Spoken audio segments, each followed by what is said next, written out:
My name is Melanie. I am the founder of Bigfoot of Oregon, and I have been investigating and searching for Bigfoot about 19 years now. I have a lot of cool things I have found along the way, and my experience has started when I was about 10 years old.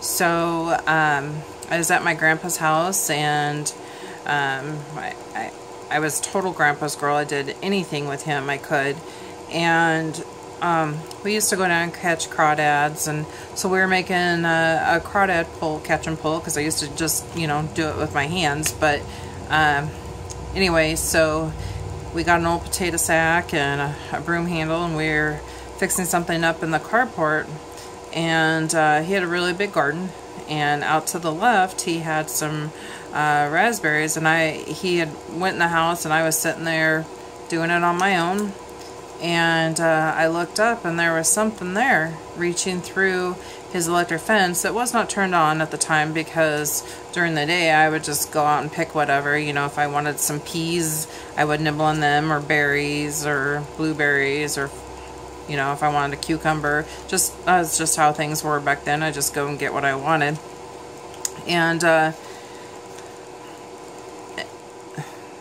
I saw this thing, and I never spoke of it. And sometimes to this day, I regret that. I can't take that back at all. But I know it was a female. You know, she reached through. She was getting these berries. You know, her breast went through the big gap as she leaned in to get these raspberries and eat them. She looked right at me, and I looked at her, and she just stared at me. It felt like an eternity. I know it wasn't.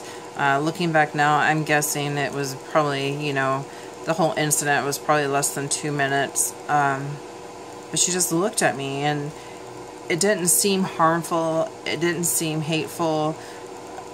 We were just checking each other out, I guess. My grandpa came back out. She left, and I never said a word. So I spent my whole life, you know, I'm an avid hunter. I'm very familiar with the woods, different footprints, different scat that I see, what branches look like if the wind broke them, or a storm came through, or a deer went by and broke something. You know, I'm familiar with all these different things. So you know, when I'm looking at things, I'm really taking a lot of things into account. And then when I was, I think I was 21. Yeah, I think I was 21. My puppy was killed, and so way out in the woods, out at my grandpa's again, is kind of where, you know, if you had a pet, you could just go put it out there, not to be morbid, but it was like a pet cemetery. We just didn't want it, you know, in with where our food or drinking water was.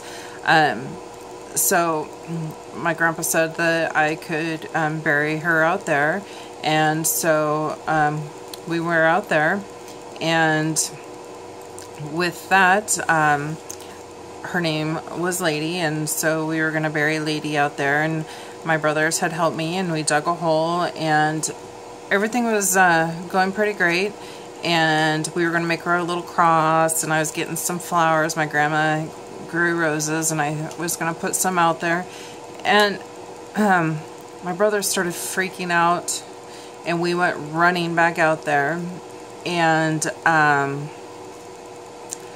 something had dug up my dog, and you can't get those kind of memories out of your head. You just can't. So we did get a good footprint. Back in the day, that was a Polaroid. So we got a Polaroid. We used a tape measure and took some measurements. It was quite shocking. Just the toe width itself was like 2.5 inches wide. It was insane. And from that day forward, I knew that I had to get to the bottom of this. So I've been doing that for a long time.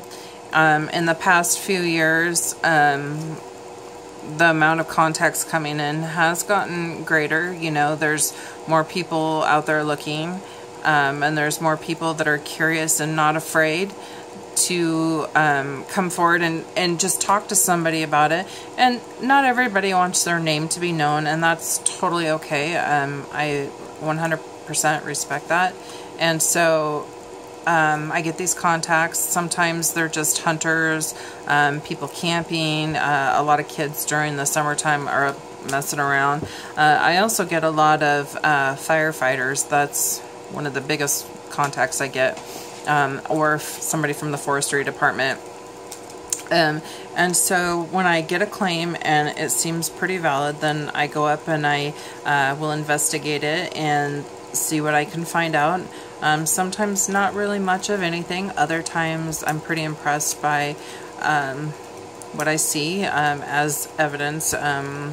We get, you know, footprints, scat, bedding. Sometimes you can really tell what's been going on. So over time, I'll try to share as much as I can with you. So I spend a good majority of my time going through the Wild Rogue Wilderness, and specifically through the Siskiyou National Forest. I seem to get a good response through there, and most of the phone calls or emails I get to go investigate come from people out hunting or hiking. A lot of forestry workers contact me and want me to take a look. As I get a little closer here, you can probably see a lot of bees on there. Those would be where I have received footprints, hair, some stool samples. And I've gotten quite a bit of leads through the area, and so I don't put a bee unless I have physically seen evidence there. So what I've really been working on lately is, I don't think that one Bigfoot or a family of Bigfoots go through the entire state, or from California to Oregon to Washington. I think that's just rubbish. What I do think, though, is that they have basically a pattern that they stick to. For example, you know, a deer or a cougar or an elk, or, you know, they have a range that they stay within. And so I really feel that Sasquatch do the exact same thing. So if you notice, I've got, you know, stragglers down here and out here, one up there, but I've got quite a bit in here. Now, some of these, I don't have it on the back side of this map. You can see a lot better, and I'll pull that down for another day, but I just kind of have some general letters for in the area, but really it's clustered through here. I would say at this point I probably have, in that general in a 20 to 50 mile radius, I probably have more than 50 different leads, and by that I mean prints, hair samples, bedding, broken limbs, things that would lead you to believe that they had been in that area. Not to mention eyewitness accounts. So what I'm really trying to do is figure out how far they might travel in a pack. Now, I can tell you that in several areas I was able to take the footprints and match them up identically to footprints I've seen in other areas. So, for example, I have a footprint that was down here that is the exact same footprint is here. So that's kind of telling me something here. I do know also that the one that was over here wasn't just one. That was a big one. One that was about 1.5 inches shorter. And then a smaller one, which was more like my size footprint. Of course, I was not barefoot. So it makes me feel like there could possibly be a little family right there.